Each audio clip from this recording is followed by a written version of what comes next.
lahat at welcome sa ating pag-aaral sa ikatlong markahan. Pag-uusapan natin ang paikot na daloy ng ekonomiya. Bago ang lahat, tayo muna ay manalangin. Sabay-sabay natin iupo ang ating mga ulo.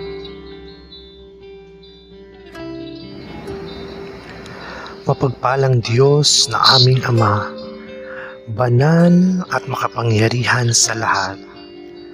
Lubos po kaming nagpapasalamat at nagagalak sapagkat taglay namin ang buhay at kalakasan sa umagang ito.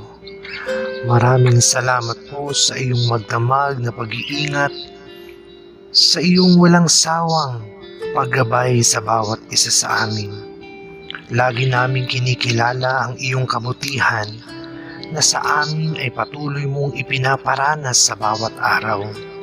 Salamat po sapagkat ang aming mga pagkukulang, ang aming mga kasalanan ay lagi mong pinatatawad.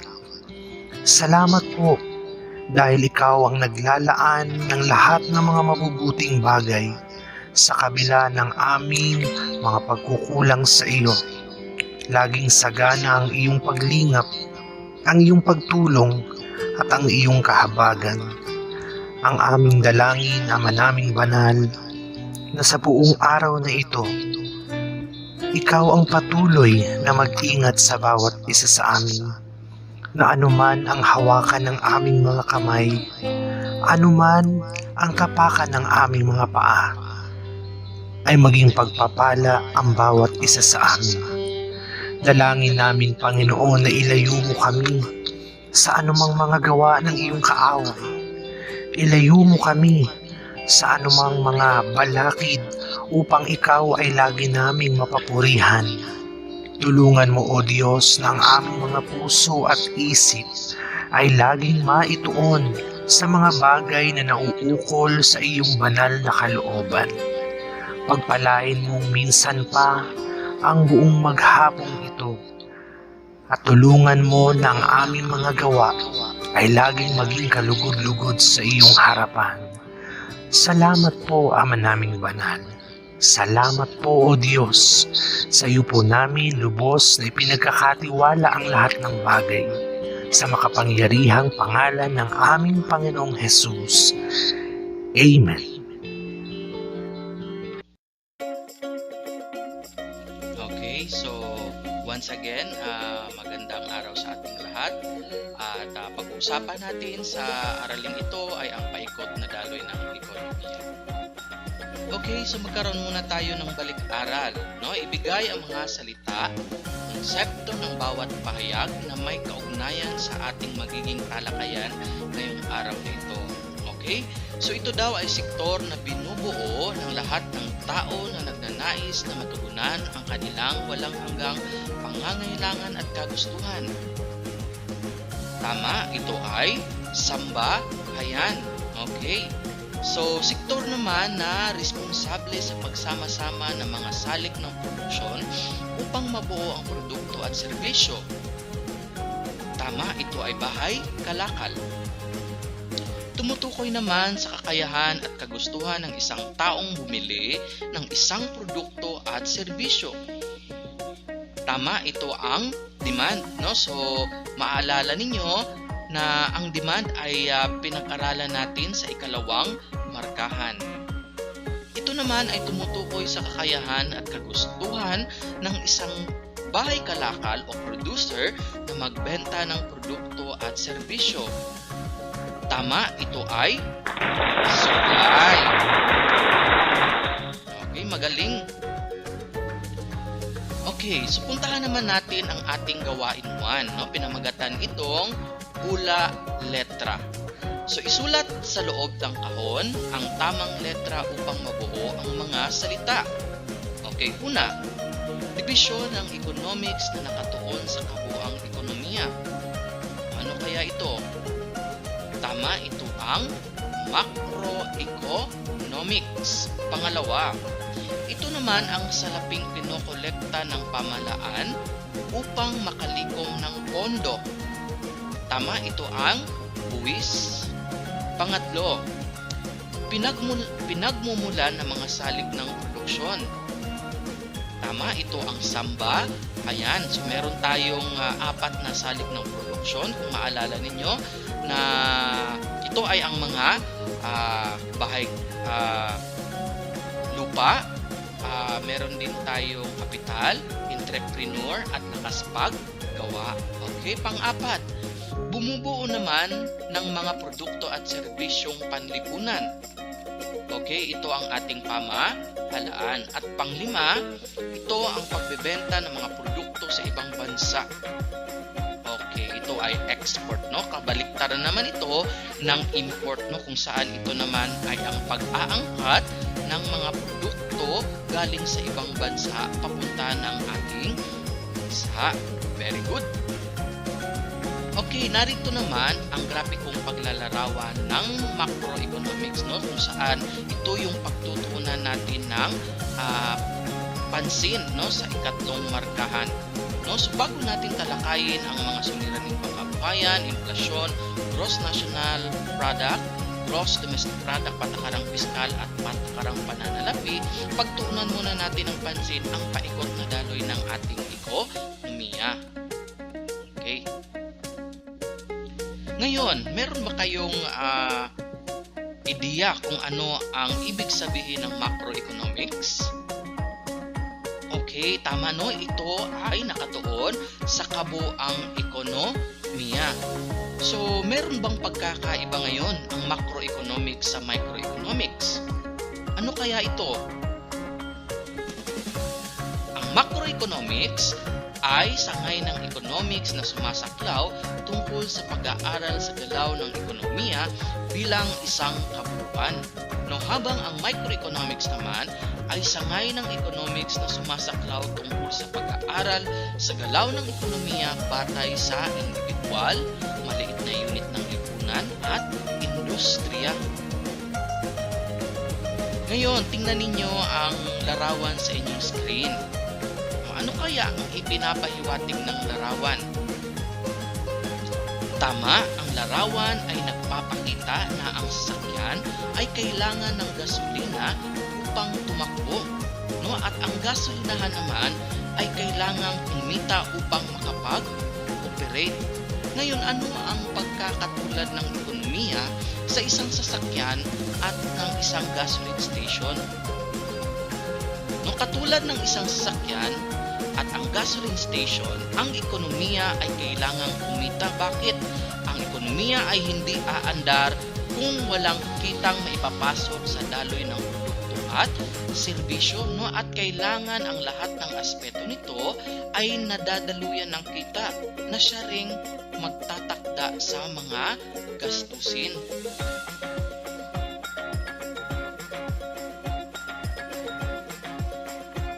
So ano nga ba ang magiging layunin natin sa araw na ito? Basahin natin ng sabay-sabay na ilalarawan ang una, ikalawa at ikatlong modelo sa paikot na daloy ng ekonomiya at natataya ang bahaging ginagampanan ng mga bumubuo sa paikot na daloy ng ekonomiya. So ano nga ba ang paikot na daloy ng ekonomiya? Ito ay isang payak na paglalarawan na kinapapalooban ng dalawang pangunahing sektor, ang sambahayan at ang bahay kalakal. No, pag sinabi nating sambahayan, ito ang sektor na bumubuo sa lahat ng tao, no, na nagnanais na matugunan ang kanilang walang hanggang pangangailangan at kagustuhan. So sino-sino ang kabilang sa sambahayan? No, kabilang na dito ang isang guro, ang isang estudyante, isang nanay, isang tatay, at marami pang iba, kasi lahat ng nabanggit natin ay may pagnanais na matugunan ang kanilang mga pangangailangan at kagustuhan. Ano naman ang bahay kalakal? Ang bahay kalakal, ito naman ang sektor na responsable sa pagsama-sama ng mga salik ng produksyon upang mabuo ang produkto at serbisyo. So, sa sambahayan o tinatawag din nating household, nanggagaling ang lupa. No? Sa kanila din nanggagaling ang kapital, ang lakas pagawa at ang entrepreneur. Sa bahay kalakal naman, sila naman ang taga-produce at tagapagproseso.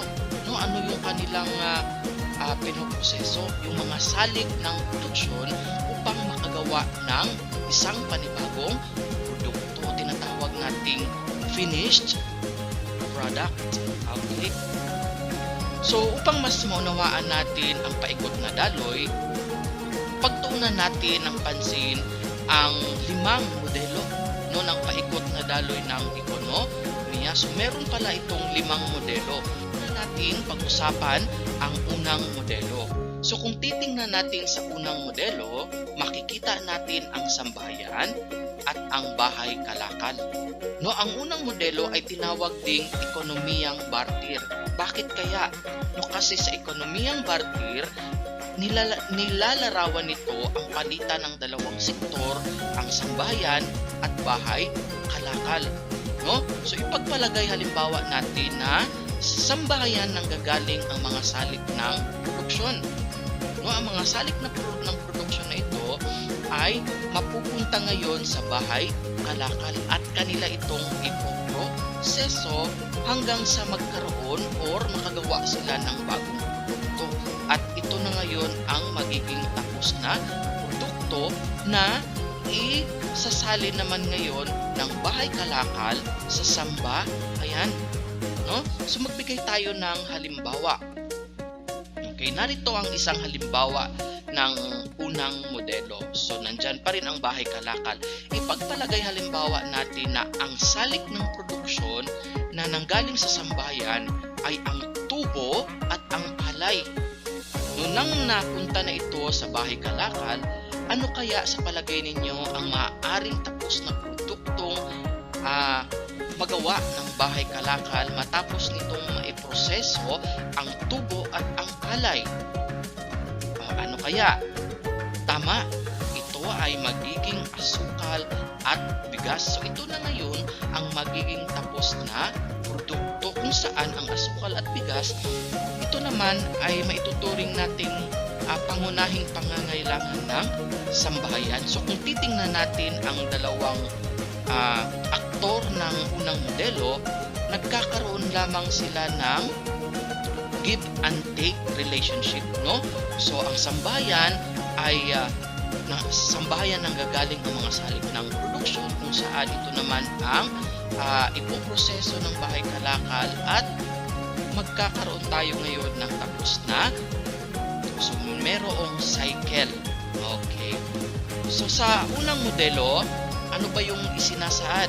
Isinasaad sa unang modelo na ang halaga ng produksyon ay siya ring halaga ng pagkonsumo. No, nabanggit natin kanina din na ito ay ekonomiyang barter, no? Kasi nga ito ay naglalarawan sa palitan ng dalawang sektor, ang sambahayan at bahay kalakal. Okay. So puntahan naman natin ang ikalawang modelo. So kung mapapansin natin, meron ng isang aktor, no, na nadagdag sa ating ikalawang modelo. Bukod sa sambahayan at bahay kalakal, nandyan na ngayon si pamilihan. So si pamilihan, meron siyang dalawang klase, no? Ang pamilihan ng salik ng produksyon at ang pamilihan ng kalakal at paglilingkod. Pag sinabi nating pamilihan ng salik ng produksyon, ito ay pamilihan ng mga salik ng produksyon, no? Kabilang na dito ang pamilihan para sa kapital na produkto, lupa at paggawa. No? Pag sinabi naman nating pamilihan ng kalakal at paglilingkod, ito naman ang pamilihan ng mga tapos na produkto. In short, dito natin binibili yung mga sapatos na nagawa na, yung mga tsinelas, bag, mga damit, no? Kasi nga tapos na produkto. No? Kilala din ito bilang goods market. No? So ang ikalawang modelo ay kilala ring ekonomiyang salapi. Bakit? Kasi nga ang salapi ay ginagamit upang umusad ang ekonomiya. Okay, so ngayon, tingnan natin ang grafikong paglalarawan sa ikalawang modelo. Kung mapapansin ninyo, nandyan pa rin si sambahayan, nandyan si bahay kalakal, andyan na ang pamilihan ng salik ng produksyon o o factor market, at nandyan din si pamilihan ng kalakal at paglilingkod o tinatawag ring commodity market. Ipagpalagay halimbawa natin, no, nasa sambahayan ng gagaling ang lupa, paggawa at kapital. No, ito ngayon ay kanyang ibebenta sa pamilihan ng salik ng produksyon. Of course, kapag siya ay nagbenta ng mga salik ng produksyon, ano ang matatanggap ni sambahayan? Magkakaroon siya ngayon ng kita. No? So habang ang lupa, paggawa at kapital na nailagak ng sambahayan sa pamilihan ng salik ng produksyon, ito naman ang magiging input para sa produksyon, no? So from pamilihan ng salik ng produksyon, mapupunta ngayon ito sa bahay kalakal, no? Bibilhin ito ng bahay kalakal upang makapagproseso ng mga produkto, no? At pag naiproseso nila ito, maaari nila ngayon itong ibenta. So sa pagbili ng input para sa produksyon, of course, ang bahay kalakal ay magbabayad ng sahod, upa at tubo, no? Pwede ring magbabayad siya ng halaga ng mga salik ng produksyon. Okay. So nung natapos na ang bahay kalakal sa paggawa ng mga produkto o pagproseso ng mga produkto, of course, ang bahay kalakal ngayon ay magkakaroon na ng pagbebenta ng mga kalakal at paglilingkod sa pamilihan ng kalakal at paglilingkod, no, or commodity market.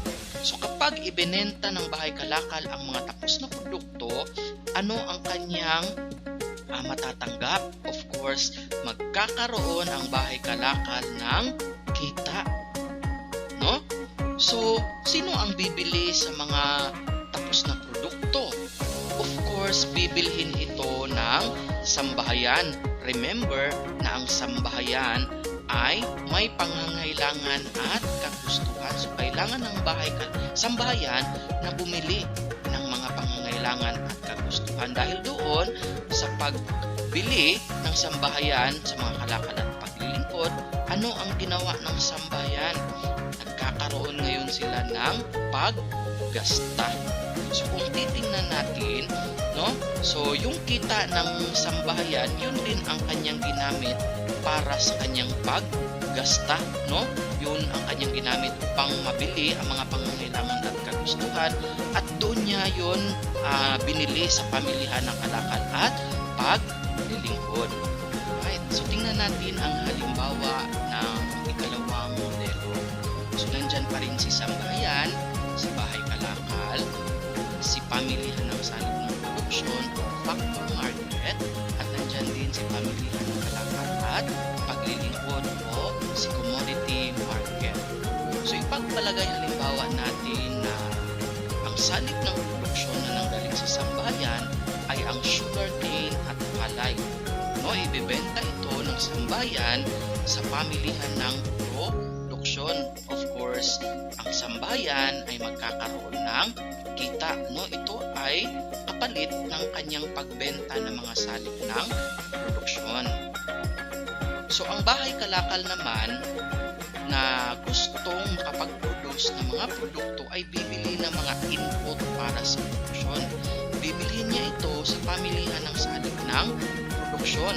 So magkakaroon ngayon ng pagbayad sa pagbili ng salik ng produksyon ang bahay kalakal. No? So dahil sa asukal, sugarcane at palay ang ibinenta ng sambahayan, of course ito din ang maaaring bilhin ni bahay kalakal, no? At ito din ang kanyang ipoproseso upang makagawa ng isang panibagong produkto. So ang produktong malilikha ng bahay kalakal ay ang asukal at bigas. No, ano yung matatanggap ni bahay kalakal sa pagbenta niya ng kanyang asukal at bigas sa pamilihan ng kalakal at paglilingkod? So bilang kapalit, magkakaroon ngayon ng kita si bahay kalakal, no? So yun. So sino naman ang bibili ng asukal at bigas? Bibilhin ito ngayon ni sambahayan. Remember na si sambahayan ay may pangangailangan at sambayan ay bibili ng mga produkto, no, gaya ng asukal at bigas. So ano ang ginawa ni sambayan? Ang sambayan ay nagkakaroon ng paggastos, no? Saan galing ang kanyang perang iginastos o ipinambilis ng asukal at bigas? Of course, ito ay galing sa kanyang kita naman na pinagbilhan ng kanyang salig ng produksyon. Yun. So mapapansin daw na kumikita ang isang sektor sa bawat paggastos ng ibang sektor. Dahil dito may dalawang pagsukat sa kita ng pambansang ekonomiya. Ano ang dalawang ito? Una, ito ay sa pamamagitan ng halaga ng gastusin ng sambayan at bahay kalakal. No, pagtutunan natin yan ng pansin matapos ang aralin 1, no? Kasi nga pag-aaralan naman natin ang gross national income at gross domestic product. So ang pangalawa ay sa pamamagitan daw ng kabuang kita ng sambayan at bahay kalakal. So ang kabuang ekonomiya o ang kabuang kita ay naglalarawan ng produksyon ng pambansang ekonomiya. Kung mas mataas ang kita, ibig sabihin mas mataas din ang produksyon ng ating bansa. So ibig sabihin kapag mataas ang produksyon ng isang bansa, may tuturing na mataas din ang kita ng ating ekonomiya. Okay. So, puntahan naman natin ngayon ang ikatlong modelo. Kung mapapansin ninyo, sa ikatlong modelo, nandun pa rin ang sambayan, nandyan pa rin si bahay kalakal at ang pamilihan, no? Yung dalawang pamilihan ng salig ng produksyon at pamilihan ng kalakal at paglilingkod. Ano yung napansin ninyo? Meron na ngayong nadagdag na isang pamilihan, no? Tinatawag itong pamilihang pinansyal. No, ang mga halimbawa ng pamilihang pinansyal ay bangko, kooperatiba, insurance company, pawn shop at stock market. Ayun.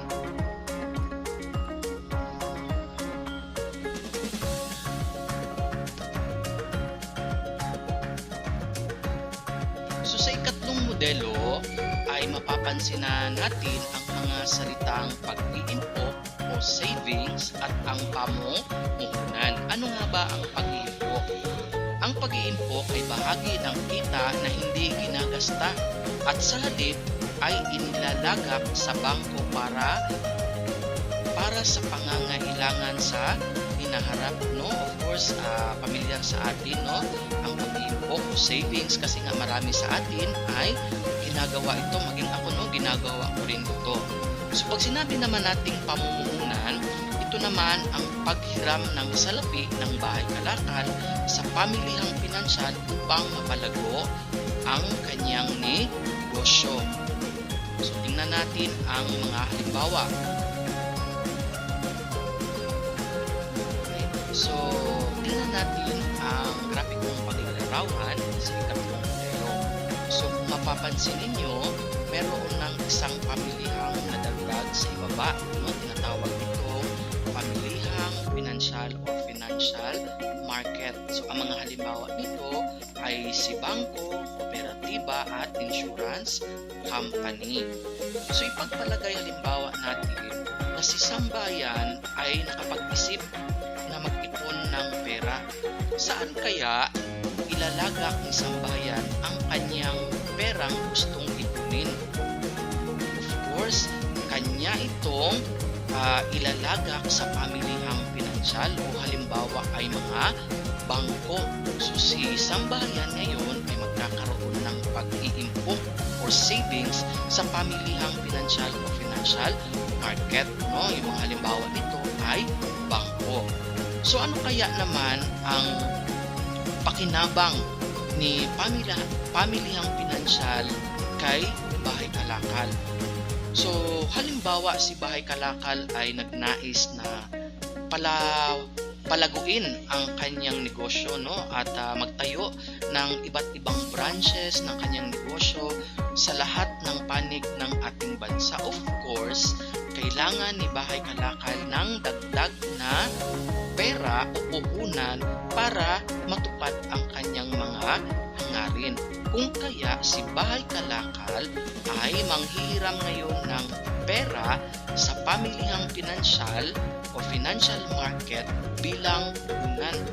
No? So, manghihiram si Bahay Kalakal ng pera para mapalago pa ang kanyang negosyo. Halimbawa, si Sambahayan ay nagbenta ng lupa, pagawa at kapital sa pamilihan ng salik ng produksyon. Of course, ang mga salik ng produksyon na ito ay magiging input para sa produksyon. So si Bahay Kalakal ay bibili ng mga salik ng produksyon, kung kaya siya ay halimbawa magbabayad ng 100,000. So ano yung mangyayari ngayon? So dahil sa nagbayad si Bahay Kalakal ng 100,000 sa pamilihan ng salik ng produksyon, si pamilihan ng salik ng produksyon o si factor market naman ang magbabayad ng mga ibinentang lupa, pagawa at kapital kay Sambahayan. So yung ibinenta ni Sambahayan na lupa, pagawa at kapital, ang kapalit noon, kikita si Sambahayan ng 100,000. So kung mapapansin ninyo, kung ano yung ibinenta o kung ano yung halaga na ibinenta ni Sambahayan, yun din ang halaga na ibinayad ni Bahay Kalakal. No? So ipagpalagay halimbawa natin na si Sambahayan ay gumamit lamang ng 90,000 sa kanyang kita sa pagbili ng mga kalakal at paglilibot. So of course, dahil 90,000 lang, ang Bahay Kalakal ngayon ay kikita lang din ng 90,000 kasi nga 90,000 lamang ang ibinili ni Sambahayan sa mga tapos na produkto sa pamilihan ng kalakal at paglilibot. So ano yung napapansin ninyo? Merong hindi balancing ekonomiya kasi nga si Bahay Kalakal ay gumastos ng 100,000 ngunit kumita lamang ito ng 90,000. No? Kumita lang siya ng 90,000. So saan napunta ang 10,000? So ang 10,000 na kinita ng Sambahayan ay kanyang ginamit para sa pag-iimpok. So inilagak ni Sambahayan ang 10,000 sa pamilihan ng sa pamilihang financial or financial market sa bangko para of course gamitin ito sa mga emergencies o di kaya gagamitin niya sa pagpapaaral ng kanyang mga anak, so on and so forth. So ano ngayon ang gagawin ni Bahay Kalakal? Kasi nga kulang ang kanyang kita upang makagawa siya ng panibagong produkto. So si Bahay Kalakal ngayon ay manghihiram ngayon ng pera sa pamilihang pinansyal. So of course, siya ay manghihiram ng 10,000 upang madagdagan ang kanyang kita na 90,000. So babalik ngayon ang kanyang ibinayad na 100,000 kasi nga kumita siya ng 90,000 at nanghiram pa siya ng pera na 10,000. So ito ngayon ang kanyang gagamitin sa pagpapalawak at pagpapalaki ng kanyang negosyo. Kung mapapansin ninyo kung ano yung inilagak ni Sambahayan sa pag-iimpok, yun din ang ginamit ni bangko o ni pamilihang pinansyal sa pagpapahiram sa Bahay Kalakal. So kung mapapansin ninyo ngayon, nagkakaroon ngayon ng balancing ekonomiya, no, dahil sa pamilihang pinansyal. Kung mapapansin niyo din na naka-broken lines ang pag-iimpok at pamumuhunan. Bakit kaya? Kasi nga ang pag-iimpok at pamumuhunan ay hindi regular na gawain hindi regular na gawain pang ekonomiya. So maaaring ang isang sambahayan ay mag-impok, maaari ding hindi. Si Bahay Kalakal naman, maaari din siyang manghiram ng pera, maaari ding hindi. No? So yun ang Halimbawa, sa ikatlong. So, upang maging matatag daw ang ating ekonomiya, kailangang may sapat na ipon ang ating samba. Ayan, no, kailangan din na may sapat na dami ng bahay kalakal na handang mamuhunan. So, inaasahan na sa pamumuhunan ng bahay kalakal, tataas din ang produksyon ng mga kapital na produkto. No, inaasahan din na darami ang mabubuksang trabaho para sa paggawa. No, sa ganitong modelo ng ekonomiya, mahalagang balanse ang pag-iimpok at ang pamumuhunan. So ngayon, sagutin natin ang mga katanungan. Ano ngayon ang ugnayan ng tatlong aktor sa una, ikalawa at ikatlong modelo, ang sambahayan, bahay kalakal at bangko? So ang kita ng sambahayan daw na inilagak sa pamilihang pinansyal o bangko ay siya namang ipapautang ng bangko sa bahay kalakal bilang puhunan sa pagpapalago ng kanyang negosyo. So yun ang kanilang ugnayan, no, ang ugnayan ng sambayan at bahay kalakal pati na ang bangko. So bakit mahalaga ang bawat sektor sa paikot na daloy ng ekonomiya? Mahalaga ang gampanin ng bawat aktor kasi nga dahil hindi gagana ang ekonomiya kung ang isang aktor o sektor ay may problema, no? So, puntahan natin ang gawain 3. Suriin at unawain. Suriin mabuti ang diagram. Tukuyin at isulat sa loob ng kahon ang tamang salita upang mabuo ang paikot na daloy ng ekonomiya. So, bibigyan ko lamang kayo ng 5 minuto upang sagutin ang ating gawain.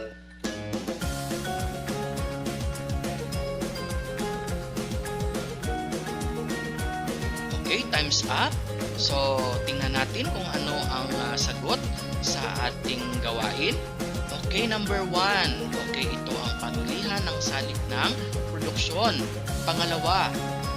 So, sa pangalawa, pamilihan ng kalakal at paglilingkod. Ang pangatlo naman, ito ay ang bahay kalakal. Pang-apat, ito ang sambahayan. Pang-lima, siya ay ang pamilihang pinansyal. Pang-anim, pamumuhunan. Pang-pito, pag-iimpok or savings. Pang-walo, lupa, lakas paggawa, kapital at entrepreneur. Pang-siyam, paggasta. At ang pang-sampo, sahod, upa at tubo. No? So yun ang mga sagot natin. So I hope na nakuha ninyo ang lahat ng tamang sagot. Ngayon sagutin natin ang katanungan. Bakit kaya kailangan na mag-impok? No? So, ang pag-iimpok daw ay hindi orihinal na gawain pang ekonomiya. So, nabanggit natin ito kanina. Ngunit mahalaga ito upang mapaghandaan ang mga pangyayari sa hinaharap at sa tuwing may mga emergencies, meron tayong magagamit. So, napakahalaga talaga na mag-impok. No? So, yun. So, sa gawain 4 natin, isulat mo, no? Pinamagatan itong isulat mo, bigyan ng kahulugan ang bawat sektor sa paikot na daloy ng ekonomiya. Isulat ito sa inyong kwaderno. So, bibigyan ko kayo ngayon ng another 5 minutes upang ibigay ang mga kahulugan ng sambahayan, bahay kalakal, pamahalaan, at pamilihang pinansyal.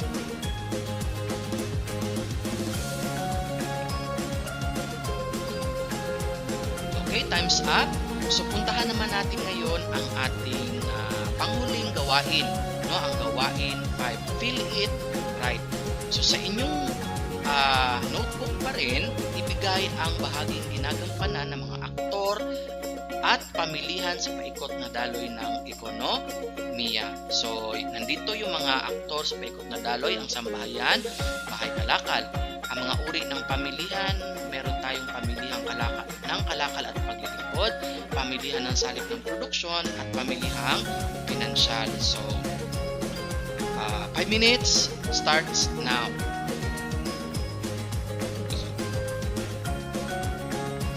Okay, so narito pala ang magiging pamantayan sa pagwasto ng inyong gawain. Nilalaman, 5 puntos, kaangkupan ng konsepto, 5 puntos, dito sa paglalahad ng pananaw, 5 puntos. So, meron kayong kabuang puntos na 15 puntos. Okay? So, dyan nagtatapos ang ating pag-aaral sa paikot na daloy ng ekonomiya. So, meron pa tayong susunod na episode. Ang pag-aaralan naman natin ang ika-4 at ika-5 modelo. Sa muli, maraming salamat sa inyong pakikinig at magandang araw sa inyo.